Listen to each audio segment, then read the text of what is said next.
Hotkey Viewer window. To find the hotkey list, navigate to any window drop-down menu and click the triangle to expand. Then select Hotkey List.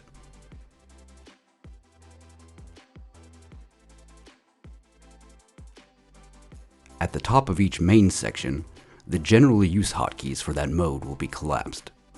Expand the subsections to see which hotkeys can be used at any time while that mode is active.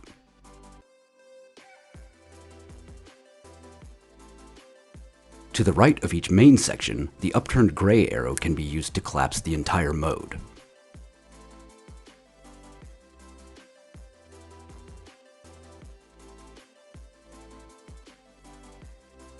When a tool with a hotkey list section is active, the available hotkeys will be centered.